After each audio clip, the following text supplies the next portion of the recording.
Welcome to Burning Bright, a weekly podcast presenting poetry and prose from Passenger. Two pieces of good news. First, after a month off, Burning Bright is back.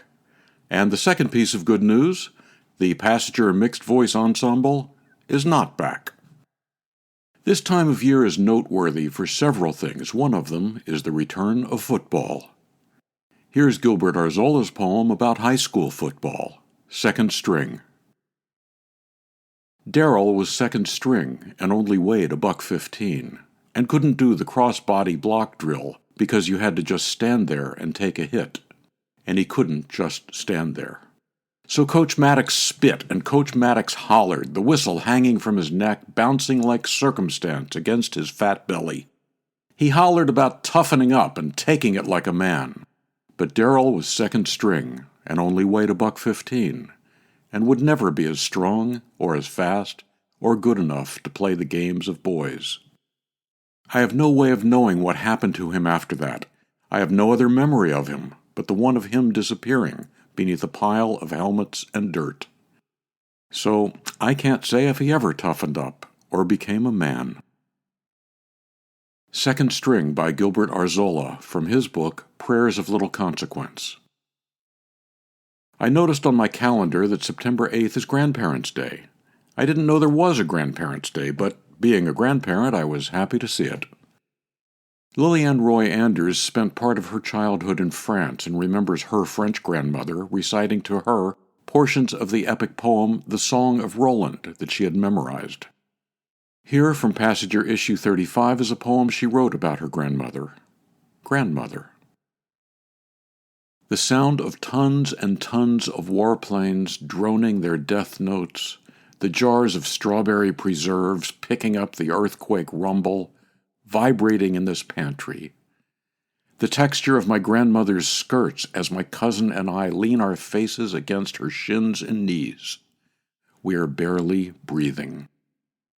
The heatless smell of this corner of the house, this closet, this wall where the chimneys meet and embrace against the wall of the house next door. If the bricks hold, this is the safest place. But these bombs do not drop on us. There will be no flames, no new French craters, holes where Chez Nous used to be. These bombs will light the German cities to burn for nights and days. So my other grandmother, someone I will never know, soon she will hear what I hear. Liliane Roy Anders' poem, Grandmother, from Passenger, issue 35. Here's another poem about a grandmother, but this one's also about another noteworthy event happening this week, Rosh Hashanah, the Jewish New Year. One of the traditional Rosh Hashanah foods is honey cake, a flavorful way of saying, may your new year be filled with sweetness. Here's New Year Honey Cake by Fran Markover.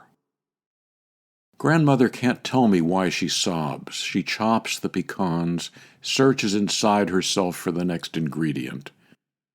Nothing ever written down, her cake cut, thick slices, letters she could never send.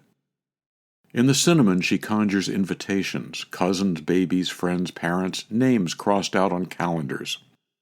She warms the oven, can't imagine life without loved ones to share each confection, without names to rise for a God who loves sweet offerings. Sometimes one needs more apricots, sometimes more time or light when there's so much heaviness. Sufferings are for silence. She reads the lines of my face, stirs in more honey. Fran Markover's poem, New Year Honey Cake. Fran lives in Ithaca, New York, with her rescue cats and her husband Ron, who she says often does the housework so she can have time to write. Passenger just published Fran's new book, Grandfather's Mandolin. More about that in another Burning Bright episode. To buy Gilbert Arzola's book, Prayers of Little Consequence, or Fran Markover's book, Grandfather's Mandolin, or to subscribe to or learn more about Passenger and its commitment to writers over 50, go to passengerbooks.com. You can download Burning Bright from Spotify, Apple and Google Podcasts, and various other podcast apps. For Kendra, Mary, Christine, Roseanne, and the rest of the Passenger staff, I'm John Shore.